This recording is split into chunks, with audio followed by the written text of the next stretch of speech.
Ողջույն սիրելի հայրենակիցներ, եթերում Նոյան Տապանն է։ Եվ այժմ մենք զրուցելու ենք Հայաստանի Հանրապետության ֆինանսների նախկին նախարար, Հայաստանի պետական տնտեսագիտական համալսարանի ֆինանսների ամբիոնի վարիչ, պարոն Լևոն Բարխուդարյանի հետ։ Ողջույն եմ, պարոն Բարխուդարյան, շատ շնորհակալ եմ, որ ընդունել եք հրավերը։ 2 ամիս է անցել, քիչ ավելին, այդ Վաշինգտոնյան բանակցություններից, համաձայնություններից, պայմանավորվածություններից եւ այստեղից 2 հարց է ինձ մոտ ծագում, առաջինը ինչու եթե կողմերը բոլորը եւ Թրամփից սկսած եւ Փաշինյանը եւ Ալիևը ասում են, որ ահա դեպի խաղաղությունն են գնում, խաղաղություն է հաստատվել, Թուրքիայի սահմանը Հայաստանի ինչու բացված չէ, սա առաջին հարցն է, եւ երկրորդը ինչպես է այս ընթացքում իրեն դրսևորել Ռուսաստանը, չէ՞ որ միշտ բոլորս հետևում էինք, թե ինչպես է Ռուսաստանը եւ Միացյալ Նահանգները փորձում իրար հետ կոպիտ ասեմ կիսել մեր տարածաշրջանը, Հարավային Կովկասը։ Ռուսաստանի մասով պարզապես վերջին նորությունը այն է, որ փոխարտկուրս նախարար Գալուզինը առաջին անգամ երևի այս ընթացքում այսպես պարզ ուղիղ տեքստով առաջարկում է Հայաստանին եւ Ադրբեջանին, ասում է լավ, նախաստորագրումը դեռ վերջնական ստորագրում չի պայմանագրի։ Եկեք մեզ մոտ մեր հարթակում շարունակենք բանակցությունները եւ ավարտի հասցնենք ձեր խաղաղության ուրեմն պայմանագրի ստորագրումը, օգտագործեք ռուսաստանյան ուրեմն հարթակը։ Եվ այսպես 2 ամիս է անցել, ինչ ունենք այս պահին։ Սկսեմ ձեր առաջի հարցից, ինչու սահմանը չի բացվել, ինչի վերջնական չստորագրել այս պայմանագիրը, Թուրքիան էլ Ադրբեջանն էլ դժգոհ են։ Իրենք համատեղ խաղ են խաղում։ Այդպես չի որ մեկ հակասություն կա իրենց մեջ, Ադրբեջանը մի բան է ասում։ Հա լինում են որոշ տարաձայնություններ, բնական է, բայց իրենց գլոբալ խաղը միշտ փոխհամաձայնեցված է։ Դա է իմ կարծիքը, իմ տպավորությունը։ Իրենք սպասելիքներ ունեն եւ շատ ցանկանում էին, որ այդ միջանցքի վրա վերահսկողությունը իրենց լիներ։ Որ առանց որևէ խոչընդոտ, որևէ վերահսկողության, այսինքն կարծես իրենց տարածքը լիներ, այդ միջանցքով, որ բոլոր իրենց բեռները, ուղևորները գնան կան եւ այլն եւ այլն։ Դրանք դա են ուզում, դրանք վաղուց են դա ուզում։ Դեռ 5-6-7 տարի առաջ Ալիևը մահմեդական երկրների առաջնորդների հանդիպման ժամանակ ասում էր, մեզ մնացել է մենակ մի բան Զանգեզուրի միջանցքը վերցնել եւ այլն եւ այլն։ Դա նոր չէ։ Դա հասկանալի է։ Բայց հասկանալի է նաեւ այդ ֆոնի վրա Միացյալ Նահանգների եւ Ռուսաստանի շահերը, որոնք չեն համակրում, այլ հակադիր են։ Ռուսաստանը ինքն է փորձում այդ վերահսկողությունը ունենալ, Միացյալ Նահանգները արդեն քայլ արել է այդ ուղղությամբ։ Որն է մեզ ձեռնտու, իհարկե ձեռնտու է Միացյալ Նահանգների ներկայությունը, դա մեր անվտանգությունն է։ Դա մեր եկամուտներն են, դա մեր տնտեսական կապերն են եւ այլն եւ այլն։ Բնական է, որ Գալուզինը կառաջարկի, որ Ռուսաստանում ստորագրվի, որ իրենք փորձեն ինչ-որ կետեր օգուտ իրենց պայմաններով, հա։ Իրենց պայմանները, իրենց շահերը փորձեն դնել այդտեղ եւ այլն եւ այլն։ Չնայած գրված է, որ տեքստը այլևս չի փոխվել։ Բայց հանդիպումը բանակցությունների հնարավորություն է տալիս եւ այլն եւ այլն։ Թե շատ դժվար է ասել, թե ինչ են խոսել Պուտինը եւ Թրամփը, դուք մեջ բերեցիք Ուկրաինայի հարցում։ Այո, մեր զրույցից առաջ։ Այո, զրույցից առաջ այդ մասին խոսեցինք, որտեղ բաներ կա, որ չի հրապարակվում։ Պարզապես որպեսի մեզ լսողները, մեզ դիտողները եւս կոնտեքստը, քանի որ դուք այդ թեմային էլ անդրադարձաք, 3 մեր ժամանակով Պուտինը եւ Թրամփը հեռախոսազրույց ունեցան, բոլորս գիտեինք, որ ուրբաթ օրը Թրամփը պետք է խոսեր Զելենսկու հետ, Ուկրաինայի նախագահի հետ, եւ Պուտինին հաջողվեց 1 օր առաջ արդեն Թրամփի հետ խոսել եւ Թրամփի տրամադրությունը կարելի ասել ամբողջությամբ փոփոխվեց եւ տոմագավթների հետ կապված, զենքի տրամադրման հետ կապված եւ ուրեմն սանկցիաների կիրառման հետ կապված այն առաջին հատվածում, զենքի հատվածում ասաց մեզ էլ է պետք, չգիտեմ ինչ եմ անելու, այդ զենքը մեզ էլ է պետք, երկրորդում ասաց դեռ չգիտեմ էլի ինչ որ կարգամած, այսինքն Պուտինին հաջողվում է եւ խոսակցություն գնաց այն մասին, որ գուցե 2 ամիս հետո, հնարավոր է 2 ամիս հետո Պուտինը եւ Թրամփը հանդիպեն։ Այսինքն Պուտինին հաջողվում է ստանալ Թրամփի դրական վերաբերմունքը եւ դրա հետ զուգահեռ է այս Գալուզինի առաջարկը եղել։ Դրա համար եմ հարցնում, ինչ է փոխվել, ինչը կարող է փոխվել, կարող է արդյոք փոխվել դա եւ իսկապես Ալիևը հանկարծ որոշի ռուսական հարթակ օգտագործել։ Ամեն ինչ հնարավոր է, բայց ես այդպես չէի պնդի, որ Պուտինին հաջողվեց փոխել Թրամփին։ Վաղ կարող է ասել լրիվ ուրիշ բան։ Թրամփը կարող է ասել։ Միանշանակ։ Այդ պահին խոսել է, փորձել է ինչ-որ ընդհանուր լեզու գտնել, զիջել եւ այլն, դա դեռ ոչինչ, ну, չասեմ ոչինչ, բայց վերջնական չի նշանակում, որ Պուտինը համոզեց, փոխեց եւ այլն։ Ես հուսով եմ, որ Թրամփի որոշումը Սյունիքի Միչանսկի հետ կապված մնայուն է եւ ամերիկյան ներկայությունը ստեղ կլինի ավելի երկարատև։ Այլ հարց է, որ սահմանի բացման մասին խոսեցինք, կա կարծիք, դա իմ կարծիքը չէ, որ միգուցե սպասում են ընտրություններին, տեսնեն ով է անցնում։ Եթե ռուսամետ ուժեր անցնեն, իրենք դեռ կմտածեն բացեն սահմանը թե ոչ։ Կա այդպիսի կարծիք, ես չեմ պնդում, որ ես լրիվ Թուրքիան դեռ մտածում է կբացի։ Այո։ Կա կարծիք մեր բանախոսներից մեկը ասեց, որ այս պահին արդեն ոնց որ թե Ադրբեջանին է ձեռնտու, որպեսզի հայ-թուրքական սահմանը բացվի, Թուրքիան չի բացում, որովհետև ինքը ինչ-ինչ նկատառումներ ունի։ Չէ, կարծում եմ ավելի ձեռնտու է Թուրքիային։ Կարծեմ ձեր հաղորդումներից մեկի ժամանակ ասել են, որ Թուրքիայում կա անդիմություն, որը ասում է, որ պատերազմից հետո անմիջապես հետո պետք է սահմանները բացվեր։ Թուրքիան իր տնտեսական ներկայությամբ, ազդեցությամբ շատ ավելի ասելիք կունենար ոչ միայն Հայաստանում, այլև ամբողջ Անդրկովկասում։ Այնուամենայնիվ, ինչու չի բացված։ Հիմնականում Ադրբեջանի ճնշման պատճառով։ Ասելով, որ դուք դավաճանում եք մեր շահերին, սպասեք էլի բան փոխենք եւ այլն եւ այլն։ Նույն պատճառներով, ինչով չվավերացվեց նախաստորագրված այդ պայմանագիրը այո 2009 թվականին արդեն ստորագրված էր ըստ էության նախաստորագրված էր ամեն ինչ մնում էր ազգային ժողովը հաստատեր եւ սահմանները կբացվեին դիվանագիտական հարաբերություններ կհաստատվեին ահավոր մեծ ճնշում Ալիևի որ դուք մեզ դավաճանում եք այսինքն ցույց է տալիս պատմությունը այս վերջի մի 20 տարվա որ Թուրքիայում ձեռնտու եղել սահմաններ բացելը, ավելի շատ է, որտեղ սահմաններ բացելը իր լիարժեք տնտեսական ներկայացում է Անդրկովկասում։ Կներեք։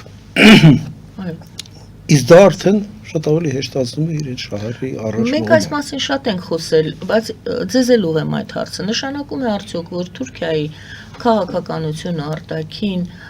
շատ մեծ կախվածություն ունի Ադրբեջանից եւ Թուրքիան այդքան մեծ, Էրդողանը այդքան մեծ հեղինակություն համենայն դեպս այդպես են ցույց տալիս, որ մեծ հեղինակություն է վայելում աշխարհում ՆԱՏՕ-ի անդամ երկիր, կախվածություն ունի Ադրբեջանից, կախվածություն ունի Ալիևից։ Դա ոչ թե կախվածություն է։ Եկեք չմոռանանք, որ Թուրքիան հավակնում է դառնալ ամբողջ թուրքախոս, եթե ոչ մահմեդական աշխարհի, բայց թուրքախոս աշխարհի առաջնորդ։ Այո։ Դա նշանակում է, որ բոլոր այդ երկրների եւ առաջին Ադրբեջանի հետ կապված ինքը պետք է իրեն շահերը վերդասի ամեն ինչից։ Եվ Էրդողանը չի ուզում կորցնի իր այդ լծակը, այդ ազդեցությունը այդ երկրների վրա։ Այդ պատճառով երբեմն զիջումներ է անում, որ Թուրքիայի շահերից առանձնապես չեն բխում։ Այ 2009 թվականին եթե հիշենք կտեսնենք շատ բացահայտ էր, բացահայտ երևաց է։ Եվ այնտեղ կա որոշակի նյարդայնություն կապված նաև Ադրբեջանի պահվածքի հետ։ Մանավանդ հիմա, երբ չափազանց մեծ ոգևորություն եւ էյֆորիա կա հաղթանակից հետո իրենց 2020 թվականի պատերազմից հետո Ալիևը լրիվ իրեն վստահ է զգում, ուզում է էլի բաներ փոխի, էլի բաներ վերցնի։ Որտեղի այդ վստահության ակունքը հիմքը Թուրքիայի դաշնակից լիները եւ միլիարդավոր դոլարները, որ ստանում է գազի նավթի վաճառքից։ Իրենք պատիկ անգամ ավելի գումար են տվել միշտ զինվելու համար։ Առաջ 10 անգամ ավել, հիմա 4-5 անգամ ավել, բնական է այդ բոլորը տալիս է նաև վստահություն։ Լավ, այսպես հարցը նույն թեմային այլ կերպ մոտենանք եւ այսպես ինչ ունենք այս պահի դրությամբ համար 2 ոմանց գնահատմամբ առաջընթաց կա ներողություն սկսենք առաջընթաց չկա մենք ֆիքսեցինք սահմանները չեն բացվել, ռազմագերիները չեն ազատվել, պայմանագիրը վերջնական չի ստորագրվել։ Մյուսները ասում են սահմաններում զինվոր այլևս չի զոհվում, սա արդյունք չի արդյոք, կա արդյունք, դուք չեք նկատում։ Եվ երրորդներն էլ ասում են հիմա չեն կրակում, սպասում է Ադրբեջանը սպասում է հարմար պահի եւ շարունակաբար զինվում է։ Ուստի մեզ մոտ արդյունք չկա։ Մենք ավելի վտանգավոր է մեր վիճակը, որովհետև մենք ոնց որ թե պատրաստվել ենք, թույլատրել ենք մեզ, պատրաստվել ենք, որ հարցը լուծված է խաղաղության, դեպի խաղաղություն են գնում, այնինչ շատ ավելի վտանգավոր իրավիճակ է, որովհետև Ադրբեջանը ամեն նոր մենք իմանում ենք այստեղից, այնտեղից նոր խմբականակ զենք է եւ զինամթերք է ներմուծել։ Որ Ադրբեջանը զինվում է, դա նորություն չի։ Ադրբեջանը զնվել է մեծ խմբականակներով ամբողջ այս վերջի 30 տարվա ընթացքում։ Ինչի մասն է խոսքը։ Եւ մենք դրա արդյունքը ես չեմ գտնում, որ առաջընթաց չկա կամ մեծ առաջընթաց։ Այն որ պայմանագրերը նախաստորագրվեցին Միացյալ Նահանգներում, դա մեծ առաջընթաց էր, որտեղ նախ չեն կրակում, ամեն օրը խաղաղ ավելացնում է խաղաղության շանսերը տարածաշրջանում եւ մեր զինվորները չեն զոհվում։ Սա արդեն մեծ առաջընթաց է։ Երկրորդ մեծ առաջընթաց է Միացյալ Նահանգների ներկայությունը Սյունիքում, արդեն գալիս են տարբեր գործողված մասնագետներ, մաքսային ոլորտում, սահմանապահներ, ուսումնասիրում են, ծրագրեր արդեն կազմում են, մոտավորապես $150 միլիոն արդեն հատկացել է Միացյալ Նահանգները նախագիծը կազմելու համար, շինարարական աշխատանքները սկսելու համար, ինչի մասն է խոսքը։ Ահռելի ֆինանսավորում կգա, կբացվեն այդ ճանապարհները, նաև հարակից ճանապարհները, որը միայն լավ է Հայաստանի համար։ Եվ եկեք մտածենք նաև ապագայի մասին։ Միացյալ Նահանգների ներկայությունը ստեղ շատ կխրախուսի, որ նույն թուրքմենական գազը Հայաստանով անցնի, տրանզիտ որպես, որից մենք ոչ միայն եկամուտ կստանանք, այլև կստանանք լրացուցիչ գործոններ կայունության և խաղաղության համար տարածաշրջանում, որտեղ այդ մեծ պրոյեկտների համար կայունությունը և խաղաղությունը առաջի կարևոր նախապայման, շատ կարևոր։ Մենք հենց դրա վրա շեշտադրումը դրանք և անում ենք։ Հիմա կարող ենք դժգոհել, որ կարող ենք ավելի արագ տեմպերով անել,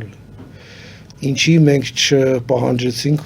պատերազմից հետո, պարտվելուց հետո անմիջապես, որ ռուսական բազան և զորքերը այստեղից դուրս անվեն։ Կային այդպիսի կարծիքներ և դա պետք էր անել, բացահայտ դավաճանություններ և օգնության բացահայտ բացակայություններ, բայց դա չարվեց, ինչ-ինչ պատճառներով։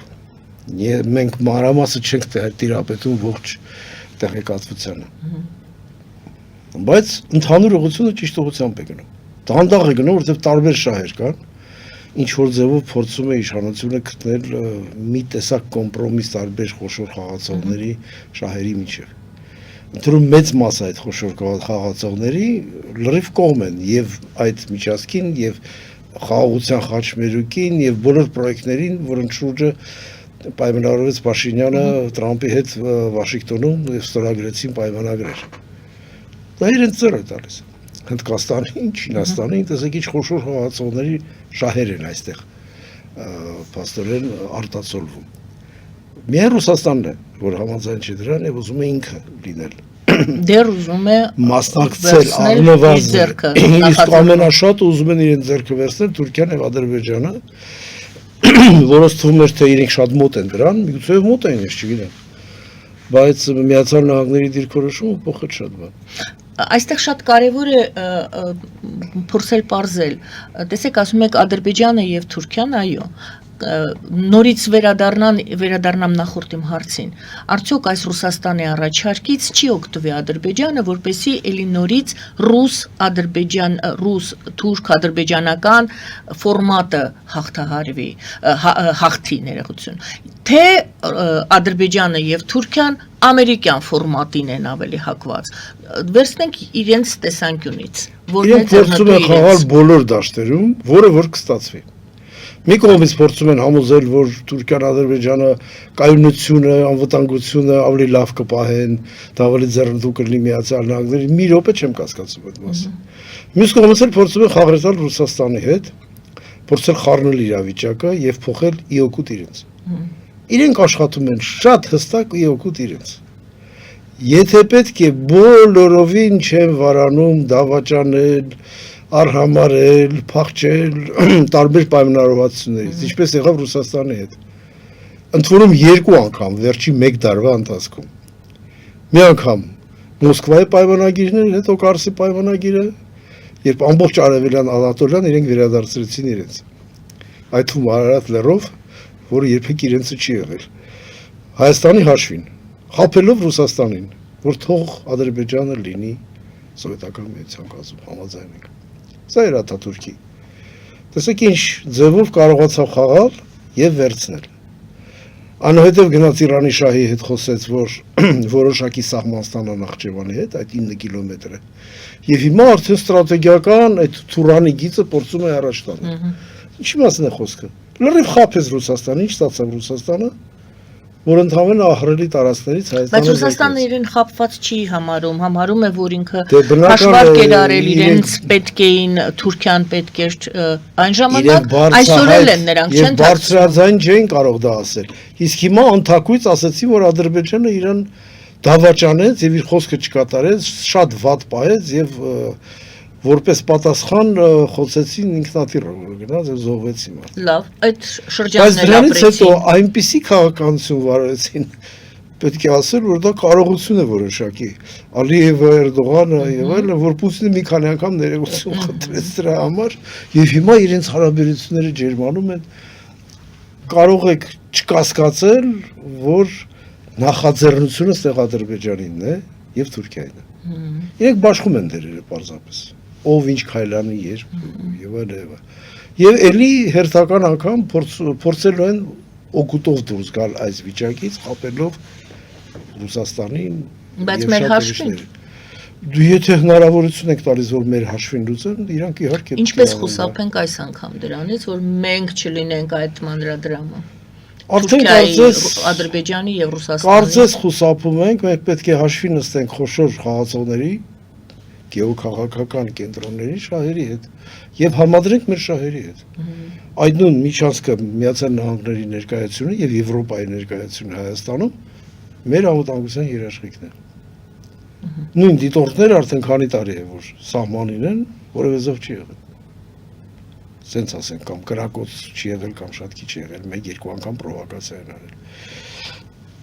Եվ դա արդեն անվտանգության կարևոր երաշխիք է։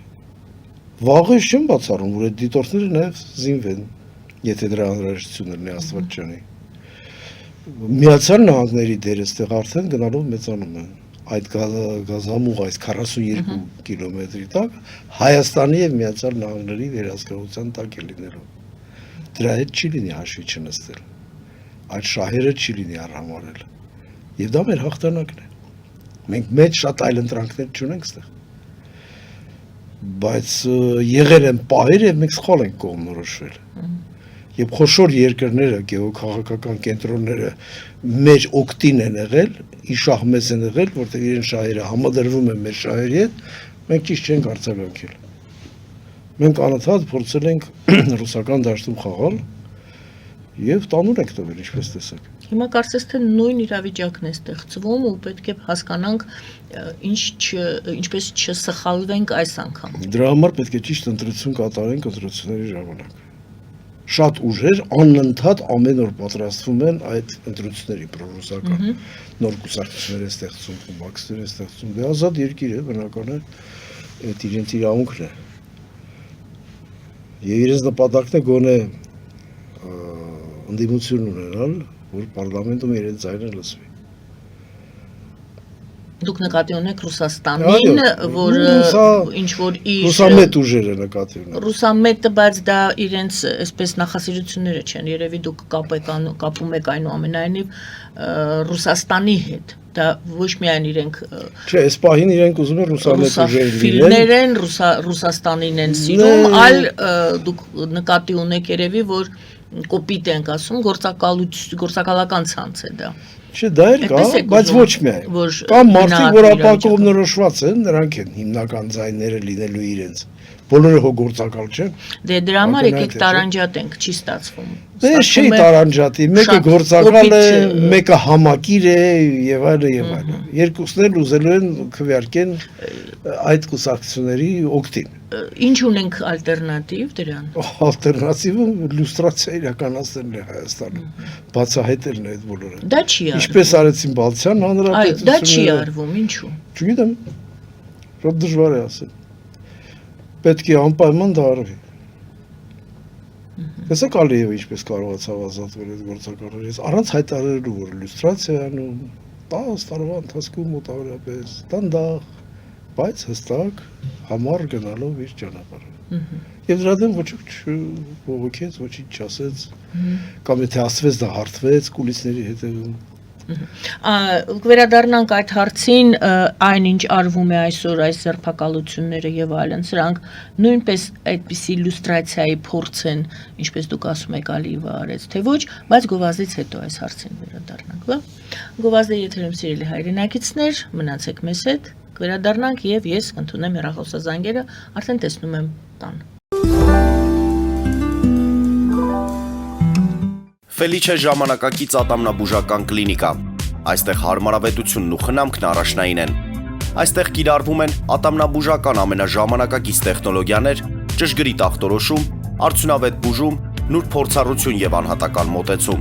Սկսած սովորական մանրուքներից մինչև առաջադեմ ընթացակարգեր, այստեղ դուք գտնվում եք բարձր որակավորում ունեցող եւ փորձառու ատամնաբուժական մասնագետների ձեռքերում։ Մեր բարեկամական եւ հյուրընկալ անձնակազմն այստեղ է յուրաքանչյուր այցը հաճելի դարձնելու համար։ Ֆելիչե, ձեր առողջ եւ ամենաերջանիկ շպիտը սկսվում է այստեղից։ Եկեք եւ բացահայտեք նորարարության փորձագիտության եւ կարեկցանքի կատարյալ համադրությունը։ Երևան շիփինգ, սենսացիա ստեղ, հա։ Այո, ճիշտ եք եկել։ Սանդրոցներ Երևան ուղարկելը $2.99 օթանավով։ Այո, Իսկ եթե դոլար ուղարկես, դոլար ստանան։ այո, Իսկ որ տանեն տուն հասցնեն, էլի մի տոկոս, հա։ 2%։ Երասը ծրի է, էլի։ Ժողովուրդ սենսացիա, ծրի է։ Նորթ Հոլիվուդ Գլենդել։ Ջաքփաթ հագուստի խանութը երկրորդ մասնաճյուղն է բացել Գլենդելի սրտում, որտեղ կարող եք ձեռք բերել եվրոպական եւ ամերիկյան ընտիր հագուստեղեն, կոշկեղեն, աքսեսուարներ, պայուսակներ ամենահարմար արժեքներով։ Նաեւ կարող եք ցանկացած ապրանք պատվիրել եւ ձեռք բերել կարճ ժամանակում։ Ջաքփաթի Գլենդելի հասցեն է 1135 North Pacific Avenue, հեռախոս 818 813 2252 Ջաքփաթ հագուստի լավագույն կենտրոնը Գլենդելում։ 60-ից ավելի ճանաչված եվրոպական բրենդների ինքնատիպ, չկրկնվող եւ մատչելի ընտրանին Fortuna Home and Country House խանութ սրահում։ Նորաոճ սպասք եւ կահույք հորեկա բնագավառի համար, տեքստիլ, տնտեսական ապրանքներ, ամեն ինչ գեղեցիկ կյանքի համար։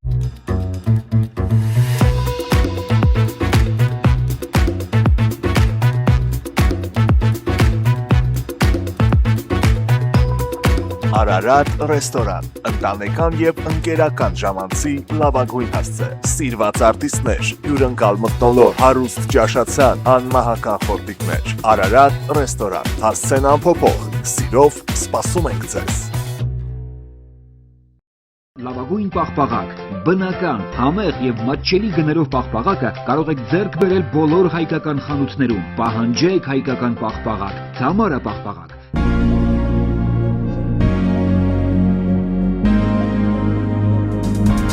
Տպագրեք ձեր գիրքը Նոյան տապան տպագրատանը, ինչպես նաև թերթեր, ամսագրեր, բուկլետներ եւ այլն։ Հասցեն քաղաք Երևան, Իսահակյան 28 առաջին հարկ։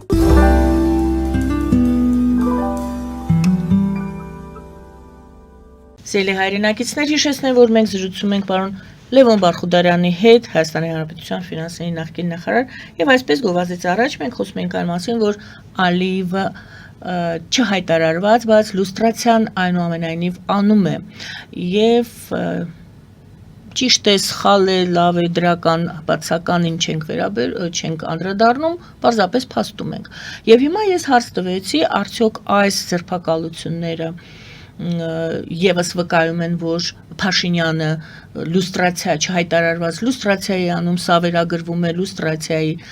հարց է բարձրանում, ինչու Փաշինյանը չի անում լուստրացիա, ոմանք անգամ ասում են, Փաշինյանը չի անում լուստրացիա, որովհետև ներողություն սակատակ է, բայց խոսվում է, որովհետև կդուրս գա ինքը իր վրա։ Եվ այսպես, սրանք բոլորը ժողովրդի մեջ տարածվող այսպես խոսակցություններ են։ Ինչու չի արվում լուստրացիա եւ ամենակարևոր հարցը, որը այսօր բոլորին է հուզում, ինչով է պայմանավորված այսօրվա ձերբակալությունները, լուստրացիային արդյոք սրանք։ Իմ կարծիքով եւ լուստրացիա է, դրա մաս են կազմում, եւ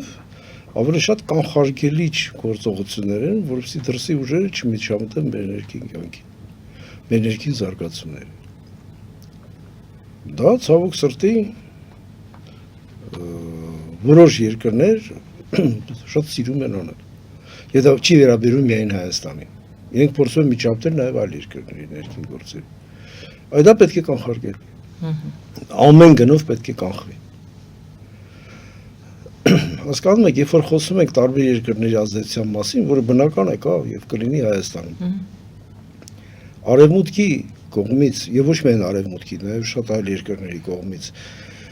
մեր կներեք հարաբերությունները զարգանում են այն ձևով, որ նրանք չեն միջամտում մեր ներքին գործերին։ Հարգում էր մեր ինքնությունը, մեր անկախությունը, մեր սուվերենությունը։ Ռուսաստանի մոտ դա չի նկատվում։ Դեռ առաջվա նման կարող են ասել այսպես արեք, այնպես արեք, հիմա մենք սենց կանենք, դուք նենց կանեք։ Տեսեք վերջերս Տաշկենտում հուզումներ եղան, դա կապված էր նույն այդ միջամտության հետ, որովհետև ձեր բանկերը աշխատեն արևմտյան բանկերի հետ, սանկցիաներ կիրառեն, դուք չպետք է աշխատեք իրենց հետ։ Բայց դուք ինչ իրավունք ունեք մեզ կթել։ Այսինքն խորհրդային միություն են դեռ պատկերացնում, հա։ Կայսրություն։ Կայսրության, մենք կայսրության մաս ենք։ Ինչպես առաջ կայսրության մաս ենք, հիմա իրենք այդպես են կարծում։ Այդպես են վերաբերում, լավ։ Այդպես են վերաբերում, նույնը դեռ շատ ձևով մնացել է Թուրքիայում։ Կենտրոնն է, կայսրությունն է, օսմանյան կայսրությունը ձգվում էր Եգիպտոսի ափերից, Կահիրեում իրենց հյուպատոսը շատ բաներ որոշում, մինչև Սաուդյան Արաբիա, Իրաք, Մոսուլի նավթը իրենցներ եւ այլ։ Իրենք էլ դա պիտի հաղթահարեն։ Իրենք էլ կարիք ունեն ինչ-որ ժամանակին, որպեսզի սկսեն ավելի իրական ձևով մտածել։ Տեսեք, ԱՊՀ երկրների գագաթնաժողով էր եւ Լուկաշենկոն հետաքրքիր ձևակերպում արեց։ Ասես դե խորհրդային միություն չենք կարող վերականգնել, դա բոլորս ենք հասկանում, բայց տնտեսական կապերը, փոխկապակցվածությունը կարող ենք պահպանել։ Եվ ինձ մոտ էսպիսի հարց ծագեց, արդյոք տնտեսական նրանք ասում են կապեր, հարաբերություններ, տնտեսական լծակներով են փորձում տնտեսական խորհրդային միություն սարքել, այսպես եթե Այդ արդեն չեղավ տնտեսական կապեր պահպանել։ Այո։ Հասկանում եք։ Ինչ եղավ։ Տնտեսությունը չպետք է տենց կապված լինի քաղաքականության հետ եւ չպետք է դառնա քաղաքականություն իրականացնելու գործի։ Դե Լուկաշենկոյի խոսքը դա է։ Այդ ձևով ոչ մի տնտեսական Լուկաշենկոն ինքը իրեն է հակասում։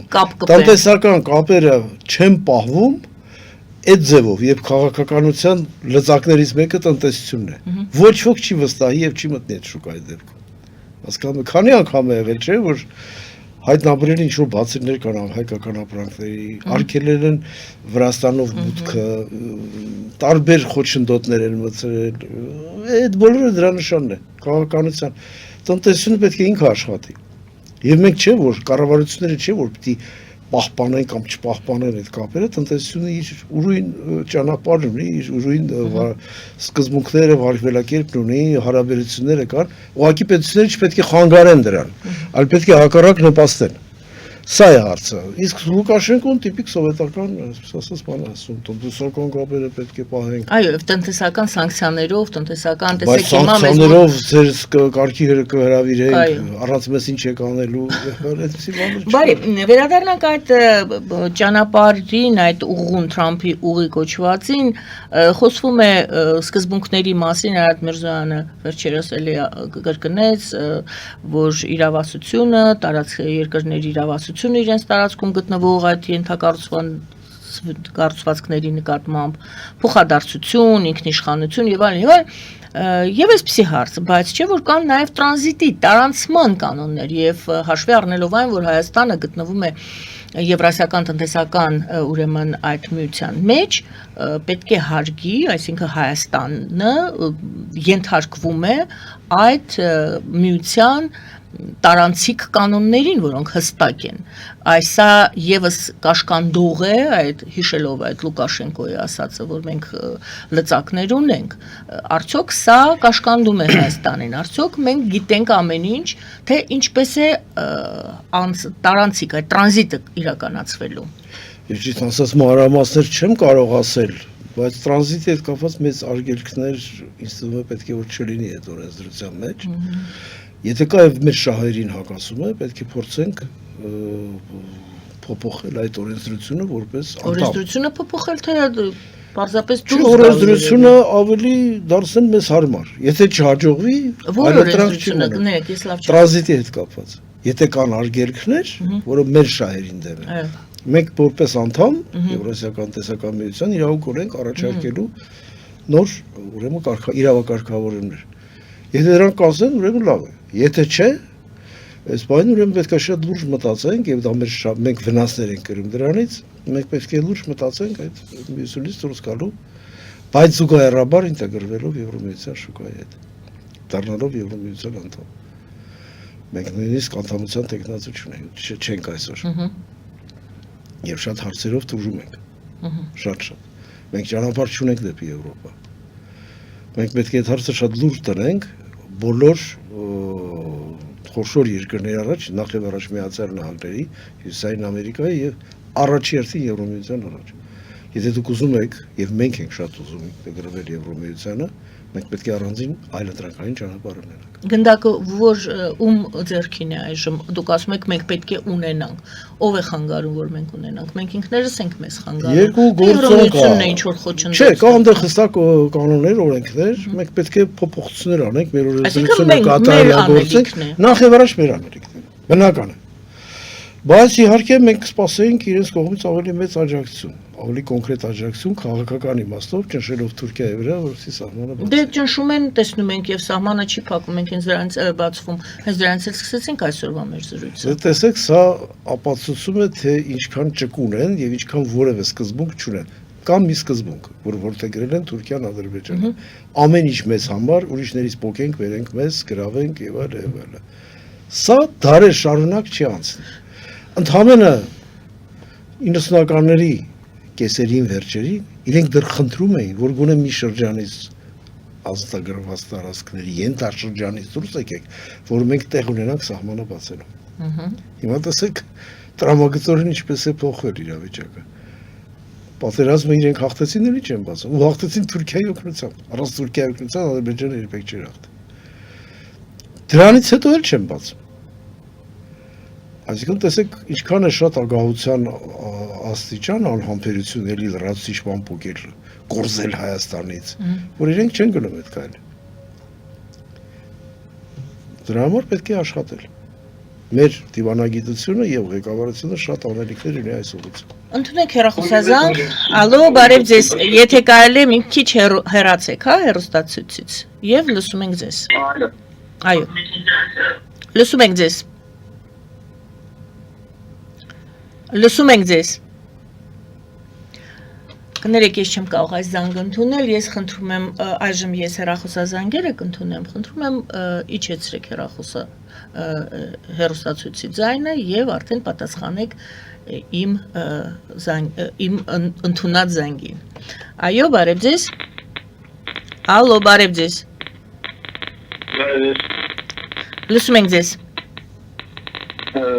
մի դիտարկում մի հարց էսպիսի նախ կապված այն փաստի հետ, որ հյուրը ասաց, որ թուրքերը խաբել են ռուսներին եւ այլն։ Իգիտություն ես կասեմ, որ հիմա բավականին հայտնի է, որ պանթուրքիզմի գաղափարը Ռուսաստանում է հայտ եկել դեռ սովետից առաջ, ցարի ժամանակ։ Այդ ասած ռեպուբլիկի կարգով, որ թուրքերը չեն խաբել ռուսներին, նրանք այդ բոլորը համատեղ որոշում է եղել։ Հիմա կապված բանի հետ, Թրամփի ճանապարհի հետ կապված։ Մի հարց պատասխան է քննել, ինչ գործ ունի Ադրբեջանի ստորագրությունը հայ-ամերիկյան այդ փաստաթղթի մեջ։ Խնդրում եմ առարկայական պատասխանեք եւ սար ու զորեր չընկնեք։ Շնորհակալ եմ։ Առանց վիրավորելու, եթե կարելի է դիմեք մեր հյուրերին, շնորհակալ եմ զանգի եւ հարցի համար։ Եվ այսպես առաջինը պանթուրքիզմը դա ռուսական նաև ծրագիր է եւ դա իրենք համատեղ են գործել, ոչ մեկի չի խաբել, առաջի հարցը դա էր։ Կա այդպիսի կարծիք, ես չեմ կարող պնդել, բայց դրանից էական ոչինչ չի փոխվում։ Իսկ խաբեց այն առումով, որ հայտարարեց, որ իրենք բոլշևիկներ են, կոմունիստական ուրեմն կուսակցությունը առաջ է գնում, որ իրենք կիսում են այդ բոլոր գաղափարները, նույնիսկ զինվորների այդ գլխարկների վրա մուճ ու մանգաղ ավելացրեց, ամբողջ սիմվոլիկան մտցրեց, եւ իրենք մտածեցին, այ հիմա արևելքում մենք տարածվում ենք, մեծ հնարավորություններ ունենք։ Այդ առումով խաբեց։ Հենց ստացավ այդ ստորագրությունները եւ Ղարսի մարզը բոլոր թուրք բոլշևիկներին տարավ ծով պարկերը քաշեց գլխներին եւ խեղդեց սեպտով, որ նույնիսկ գերեզման չունենա։ Ինչի մասն է խոսքը, վադա խաբել չի։ Ես չեմ բացառում որևէ այդպես կարծիք, բայց դա էական չէ արդեն մեր տեսակետից։ Երկրորդը Թրամփի ուղի։ Եթե հայ-ամերիկյան բանակցություններ են եւ պայմանավորվածություններ են, ինչու պետք է Ադրբեջանի ստորագրությունը լինի, ինչու էշ այդ Ադրբեջանի ստորագրությունը։ Եթե չեմ բացառում, ես չեմ սխալվում, ես կարող եմ սխալվել, որտեղ այդ մանրամասները չգիտեմ։ Դա մասեր ընդհանուր խաղաղության նախաստորագրված պայմանագրի։ Փոխհմբռնման հուշագիր կար։ Փոխհմբռնման հուշագիր է, որ այո, խաղաղություն է լինում եւ դրա տակ Ադրբեջանի ստորագրությունը նշանակում է, որ ինքը կողմ է դրան ընդհանրապես։ Եվ դա կարեւոր է։ Դա փաստարկում է, որ իրենք կողմ են։ Այլապես ամեն անգամ ասելու են մեր կարծիքը չեք հարցրել, չէ որ դա մի կապում է Ադրբեջանը, չգիտեմ, Նախճեվանի եւ այլն։ Նույն ձևով կարող է Թուրքիան էլ ուրախությամբ համաստորագրել դրան։ Մեկ հարց իմ կողմից, Նախիջևանը կարծես թե դա ոնց որ թե կետ է, որտեղ Ադրբեջանի եւ Թուրքիայի շահերը ոնց որ թե բախվում են։ Կարելի է այդպես գնահատել իրավիճակը։ Ну, բախում երևի չանվանեին, Թուրքիան շատ է շեշտ է դնում իր ներկայության վրա Նախճեվանում եւ ռազմական ներկայության վրա։ Ադրբեջանը մի քիչ զգուշավոր է նաեւ դրան։ Իսկ երկաթուղիները, տրանսպորտային այդ միջոցները, այդ դրանք բոլորը կանցնեն բնական է Նախճեվանով, որից ճանապարհ չկա, կմիանան Իգդիրին ապագայում եւ կգնան առաջ։ Հիմա դրա դեռ 4 տարի ունի ժամանակ, միջև այդ երկաթգծերը կառուցվեն եւ այլն։ Միգուցե այդ պատճառով չեմ բացում սահմանը, որտեղ եթե սահմանը բացեն, բոլոր սահմանները պետք է բացեն։ Այդ Կարսից Գյումրի, Ախուրյանով եւ մենք առաջինը կշահենք դրանից։ Ուղիղ ձևով եւ երկաթգծային հաղորդակցություն կլինի եւ ավտոմոբիլային ճանապարհների։ Երբ դեռ Հայաստանի տարածքով, այսինքն Սյունիքով այդ ճանապարհը չի լինի, եւս մի 3 տարի։ Բայց իրենք էլ կշահեն դրանից։ Եկեք չմոռանանք դա։ Մենք կարող ենք մի փոքր հատված երկաթգից կառուցել, որ Հայաստանի ավելի հյուսիսով, Իջևանով մտնեն Ադրբեջան։ Այնտեղ շատ աշխատանք չկա անելու, բայց դա նույնպես կարելի է դիտարկել որպես կարևոր նախագիծ։ Եվ մենք կարևոր է մեր դիրքորոշումը, որ բոլորը հասկացան, որ Հայաստանը բաց է հարաբերությունների համար, խաղաղ համագործակցության համար, տնտեսական կապերի համար եւ այլն։ Հիմա գնդակը Թուրքիա-Ադրբեջանի դաշտում է։ Ինչ էլ ասեն, ինչքան միլիարդներ էլ ծախսեն տարբեր ապակողմնորոշող ռոպագանդայի վրա, Միևնույն է այդ փաստը ոչ ոք չի երկում։ Սա իմ կարծիքն է։ Լավ, Չեմ եւ կարծում, որ շատերը սխալ է։ սպասում են, որ Միացյալ Նահանգները մի քիչ ավելի ակտիվություն ցույց կտան այդ Թրամփի ուղի կոչվածին, ճիշտ է, ընդամենը մենք սկսեցինք նայած որ 2 ամիս է, բայց 2 ամսից համարյա 2.5 ամիս է անցել եւ գուցե գնդակը նաեւ այս ամբողջ պատմության մեջ Միացյալ Նահանգների ձեռքում են եւ Միացյալ Նահանգները, չգիտես ինչու դանդաղում են, չնայած Փաշինյանը ասում էր, նենց չի որ առավոտյան վեր արթնանաք եւ տեսնեք անտեղ արդեն կանգնած են։ Մի այդքան շտապեք։ Միացյալ Նահանգները ըստ բավականին ակտիվ են,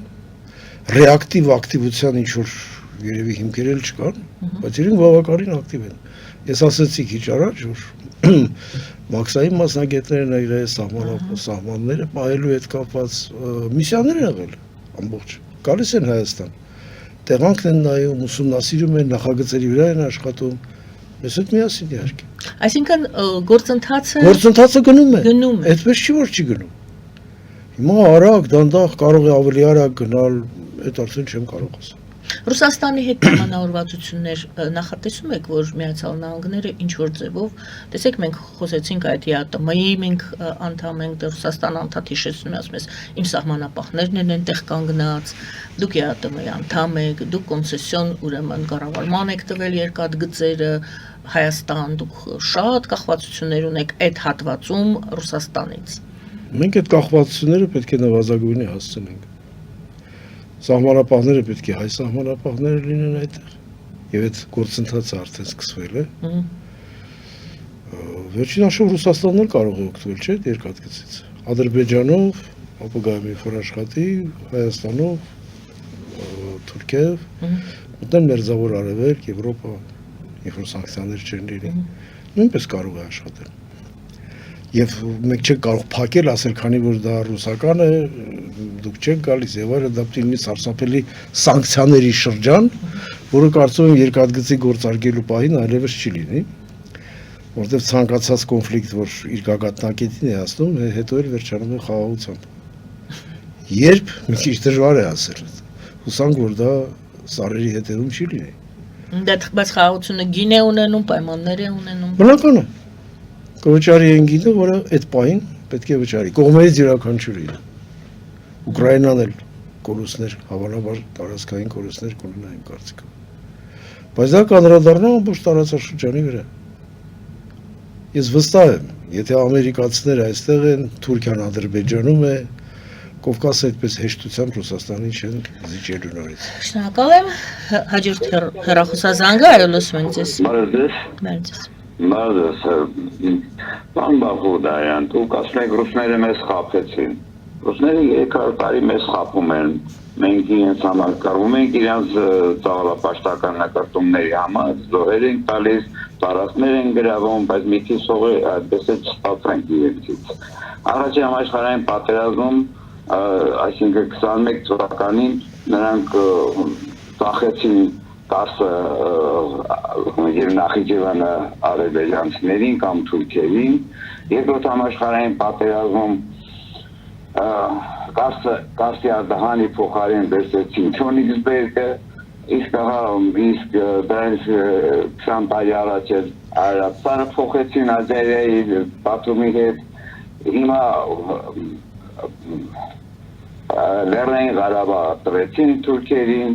դուք որպես կառավարության անդամ այդ ժամանակներում դուք չգիտեիք որ ռուսները մեզ խաբում են, դուք չգիտեիք որ մենք ունենք հաստատած թե Կաբիրոյի անօրինական որոշում, Կարսի Մոսկվայի պայմանագրեր, անօրինական պայմանագրեր, Սերի դաշնագիր, Վուդովիսյանի իրավարար վճիռ, Ալգեի լիգայի որոշում, որտեղ Հայաստանի տարածքի 70,551 քառակուսի կիլոմետր է։ Դուք դրանց մասին չգիտեիք կամ մեր ղեկավարությունը, դեր ղեկավարությունը ավելի շուտ այդ մասին ինչի՞ չէր խոսում։ Եղավ, շնորհակալություն։ Մենք այդ մասին գիտեինք, երևի ոչ այս մանրամասներով, բնականաբար ինչքան հիմա արդեն գիտակ։ 20 թվականի պատերազմը ոնց որ ավելի շատ հստակ ամեն ինչ ցույց տվեց եւ այլն։ Մինչև դա Եկեք չմոռանանք, որ մենք չունեինք այն մեծ օգնությունը արևմուտքից, իսկ Ռուսաստանից օգնություն ստանում ենք եւ վարկերի տեսքով, մնացած օգնությունների մասին չասեմ։ Ես նշեմ, սիրելի հեռուստադիտողներ, որ ֆինանսների նախկին նախարար եղել պարոն Բաղդասարյանը 93-ից 97 թվականներ։ Եվ 99-ը 2000 99-2000, եկեք 3-ից 7 թվականը 90-ականների, ինչպիսի իրավիճակ էր մեր տնտեսության, այսինքն Շատ ծանր իրավիճակ էր, փլուզվել էր խորհրդային միությունը, մի քանի ամսվա ընթացքում բոլոր պատվերները զրոյացան, իսկ այստեղ հիմնականում միութենական ենթակայության արդյունաբերություններ, էլեկտրոնիկա, էլեկտրոտեխնիկա, քիմիա եւ այլն։ Եվ կոնվերսիայի հարցը ձեռնարկությունների ըստ էության որոշ բացառություններով չեղավ, որը նախատեսում էինք, եւ արևմուտքի օգնություն չեղավ այստեղ, ինչպես մենք կուզենայինք կամ կսպասեինք, որովհետեւ Հայաստանը համարվում է Ռուսաստանի գծորդ, այո, դա էլ կար, սառը պատերազմի մտածողություններ իներցիայով դեռ իրենց մոտ շատ, որ երկար տարիներ դեռ շարունակեց լինել։ Հայաստանն էլ տենց անկախ պետության Դե կային, իհարկե օգնություններ կար, հումանիտար օգնություն կար, ինչի մասն է խոսքը, բավականին կար։ Բայց մեր կապերը այն ժամանակ բնական է ավելի շատ Ռուսաստանի հետ էին, եւ որոշ հարցերով Ռուսաստանը մեզ սատարում էր։ Հերոստատիտողի հարցային էր, դուք այն ժամանակ չգիտեիք, որ Ռուսաստանը Մասիսարն է տվել։ Գիտեինք, հետո ինչ է դրանից հետո։ Ինչ պետք է անենք։ Կարսի պայմանագիր։ Մի րոպե, ինչ պետք է անենք։ Գիտեինք, պետք է հետ պահանջեինք։ Հայաստանի պետությունը նոր էր կայանում անկախությունից հետո։ Ունենալով Ադրբեջանի նման թշնամի, Թուրքիայի կողմից ոչ բարյացական նուրբ հասած մոտեցում, ոչ ակտիվ հարաբերություններ արևմուտքի հետ, այս բոլոր տարիները մենք կառուցեցինք այդ հարաբերությունները, նրանք համոզվեցին, որ մենք էլ իրենց մաս ենք, հին քրիստոնեական Եվրոպայի մաս ենք, հին քրիստոնեական աշխարհի մաս ենք, սենց ասեն, առաջ այդպես չէի մտածում, սառը պատերազմի մտածողությունը դեռ գերակշռում էր շատերի կողմից, այո ձայն էին բարձրացնում, ասում, քննադատում, բայց այլ գործողությունների չհասավ, այս առաջի բաներից մեկն է եվրոդիտորդների ներկայությունը, համագործակցությունը պաշտպանական հարցերով Հնդկաստանի հետ, չգիտեմ Ֆրանսիայի հետ եւ այլն, եւ Միացյալ Նահանգների ներկայությունը այստեղ Սյունիքում, որ ռեալ կոնկրետ քայլեր են մեր անվտանգության հետ կապված։ Մենք հիմա կարող ենք ավելի ճկուն լինել մեր քաղաքականության մեջ, որտեղ այլ ընտրակներ ունենք։ Ռուսաստանն է Ժամանակ նրանք չկային, նաեւ Ռուսաստանն է թուլացել։ Հայաստանն է իդեմս Հայաստանն է ուժեղացել։ Ռուսաստանն էլ է թուլացել եւ մենք ենք ուժեղացել մեր ճիշտ քաղաքականության շնորհիվ։ Այս վերջի տարվա ընթացքում հատկապես։ Ո՞րն է ճիշտ քաղաքականությունը։ Որ կարողանում ենք երկխոսել շատ խոշոր եւ ազդեցիկ կենտրոնների հետ եւ մեր շահերը համադրել իրեն շահերի հետ, որը լրիվ համահունչ է մեր շահերին։ Նույն սկսած է Տրամպի ուղուց, վերջացրած եվրոդիտորդների ներկայությամբ, դեպի Եվրոմիություն մեր շարժընթացով եւ այլն եւ այլն։ Սա է կարևորը եւ սա է մեր անվտանգության կարևոր այլընտրանքը։ Ուրիշ այլընտրանք չունենք, ինչպես տեսակ։ Չկա պարզապես։ Այն ժամանակ իրավիճակը մի փոքր այլ էր։ Եկեք պատկերացնենք ավելի մանրամասն ժամանակաշրջանը, հիմա ուղղակի ժամանակը խնայելու առումով ես շատ չեմ ծաղրում։ Այո, լսում ենք ձեզ։ Ալո, լսում ենք ձեզ։ Այո, բարեդեպ։ Բարև ձեզ։ Ունեմ սիրելի Գարավակելյան, դեր հաղորդում է եւ դեր վիրին Լեոն Բաղդասարյան։ Բաղդասարյան։ Բաղդասարյան, այո։ Հիմա ինքը խոսում է 100% ոչ մեկը չի կարող խոսել, բայց 80% շատ ճիշտ է պարզաբանում այսօրվա եղելավիճակը։ Հիմա Ռուսաստանը ուզում է իր հզորությունը Հարավային Կովկասում ամրապնդի, բայց այդ վիճակին չի։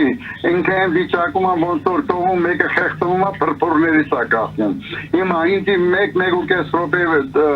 հնարավորություն դու միտքս արտահայտեմ։ Ուրեմն հիմա այսպեսին է վիճակը, որ մեր անփորձ եւ երիտասարդ իշխանությունը չի ճանապարհ ապրնել։ Չնայած 4 կողմի ճնշումներին։ Հիմա Թրամփը որպես քրիստոնյա ազգ փոքրիկ եւ հավատարիմ ամբողջ Կովկասի մեջ Թիֆլիսի Վրաստանին չկարողացան բանանել, ուզում է այդ առիթ օգտագործելով Թրամփի ուղին իրագործի, որը մենք կշահենք համ ռազմական, համ խաղաղության եւ նաեւ տնտեսական առաջ գնալ եւ մեր ճանապարհները առեմուտ բացվելու համար։ Հիմա մեր Փաշինյանը, չգիտեմ, մենք հնարավորություն տանք սպասենք, որ մինչև տարվա վերջ, հունվարի վերջերը ավելի պարզ կլինի, թե մենք ուր ենք գնում, որն աշխարհի ճիշտ վիճակը, բայց մեր իշխանություն հիմա ճիշտ վիճակին է։ Ինչ վերաբերում է եկեղեցին, որ Փաշինյանը եկեղեցու դեմ ոչ մի բան չունի, ոչ էլ կաթողիկոսի իր երեխաների, բայց որ կաթողիկոսը այդ ռուսաստանյան բոլշևիկյան ղեկավարության, որ եկեղեցիների գոմերի եւ պայծերը վերածում, եւ հիմա ինքը ռուսամետ է եւ գնում է մեդալներ եւ պատմոգրաֆիա։ Լավ, ձեր կարծիքը հայտնեցիք։ Մենք համբերատար լսեցինք ձեր կարծիքը։ Հարց ունեք։ Ամբողջ լինի Փաշինյանի կողմն, եկեղեցի դեմ։ Լավ, ես կներեք, ընդհատում եմ, որովհետև սա ամբողջությամբ կարծիք էր, մենք ունենք 5-րդ խոսափող հաղորդաշար, այդտեղ զանգահարեք ձեր կարծիքը փոխանցեք։ Այստեղ մենք հնարավորություն ենք տալիս ձեր հարցը ուղղել պարոն Բարխուդարյանին, չնայած շնորհակալ եմ, որ մենք համբերատար լսեցինք ձեզ եւ շնորհակալ եմ, որ զանգահարեցիք։ Մեկ հեռախոսազանգ եւս։ Այո, լսում ենք ձեզ։ Բարոյ Տիկին Արաքելյան, բարոյ պարոն Բարխուդարյան, ողջունում եմ ձեզ հրավիրել տենդելից։ Նախ մի բան ասեմ, նախորդ զանգահարումից մեկը նշեց Ալիևի ստորագրության մասին, նա տապանը բնավ պարտավոր չէ հանդուրժել նույն զանգահարողներին, նույն զանգահարողին, ով վիրավորում է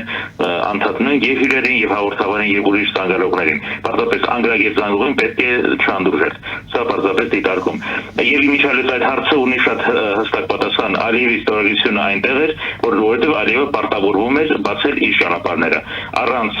Ալիևի համաձայնության իր բացել ճանապարհները բացելու թրիպը չի կարող գործել։ Բայց վերադառնամ ձեզ, պարոն Բարխուդարյան, նախ ձեր ասածներից մեկի հետ կապված մի ցավալի դիտարկում եվրոդիտորդները, ասեմ,